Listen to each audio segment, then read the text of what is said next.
Jadi ini kita harus pahami bersama, situasi Garuda sebenarnya secara teknikal sebenarnya sudah mengalami bankrupt karena practically semua kewajiban jangka panjangnya sudah tidak ada yang dibayarkan, termasuk global sukuk, termasuk himar dan sebagainya.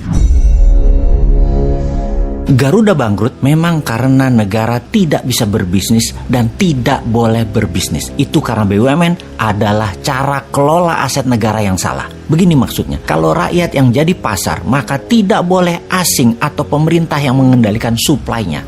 Oke, sebentar. Kita harus berusaha menjelaskan sisi ekonomi BUMN dari kacamata lainnya. Sungguh, berat memang kalau pemahaman sosialis sudah masuk ke dalam pikiran bawah sadar banyak masyarakat, terutama para politikus yang arah politiknya ke kiri, ke sosialis. Bisnis itu akan berjalan baik kalau yang menjalankan adalah mereka yang berpikiran liberal atau bebas. Kita bukan anti-sosialis yang pemerintahnya mengendalikan rakyatnya dengan kekangan yang ketat, di mana itu adalah tingkah sosialis kuno yang dianut banyak aliran partai politik di Indonesia dengan bungkusan nasionalis sosialis. Istilah politiknya ini harus diluruskan pemahamannya. Nasionalis liberal lebih lincah daripada nasionalis sosialis di dalam membangun ekonomi negara. Bahkan Newman mengambil aliran politiknya adalah nasionalis patriotis yang lebih agresif ekonominya sampai ekspansi ke luar negerinya negara bantu full. Pemahaman ekonomi patriotik nasionalis adalah tengah bawah. Baik, kita jelaskan sekali lagi pemahaman politik dan ekonomi dari kaum Newman. Bayangkan ada 4 kolom di depan Anda sahabat. Sisi kiri atas A,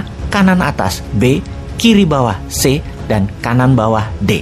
A dan C kalau digabungkan adalah aliran ekonominya sosialis. B dan D kalau digabungkan aliran ekonominya adalah kapitalis. A dan B adalah kaum elitis. C dan D adalah kaum akar rumput. Selama 6 pemerintahan Indonesia selain Pak Karno, semua politiknya dan ekonominya main di kaum elitis. Pak SBY misalnya, elitis kapitalis sisi kanan atas B. Para oligarki dan konglomerat kapitalis atas mengendalikan ekonomi dan diberi kemudahan. Yang sekarang yaitu memihak pada elitis sosialis, yaitu yang A, kaum BUMN. Sisa presiden lain, Soeharto dengan Amerikanya elitis kapitalis, Habibie dengan IMF, Gus Dur, Megawati, sama semua. Kemudian para calon presiden nanti 2024 semuanya juga tetap main di elitis. Untuk pertama kalinya dalam sejarah Indonesia, Newman punya konsep politik dan ekonominya akar rumput. Di sisi C adalah kaum buruh, petani, nelayan.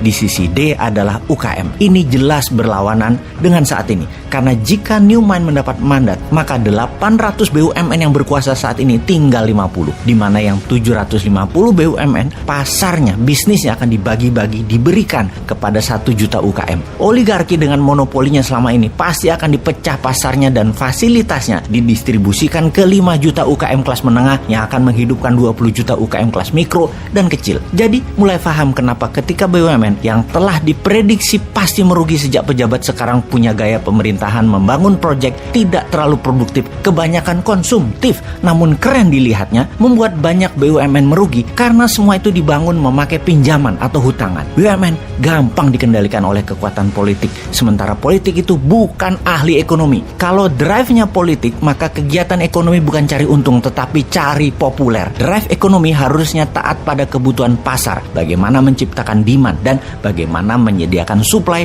dari produk UKM dalam negeri. Gak mungkin semua itu bisa berpihak ke akar rumput selama elitis dispesialkan seperti saat ini, memberikan karpet merah ke elitis, ke BUMN dan ke oligarki. Dan di tahun 2024 masih mau memilih yang ada di etalase politik saat ini para gubernur dan menteri-menteri incumbent yang punya aliran pro elitis juga. Pastikan bukan juga pilihan Anda dari oposisi yang tidak pernah memberikan solusi selama jadi oposisi. Jadi pilihan sahabat semua hanya Newman yang beda. Cek.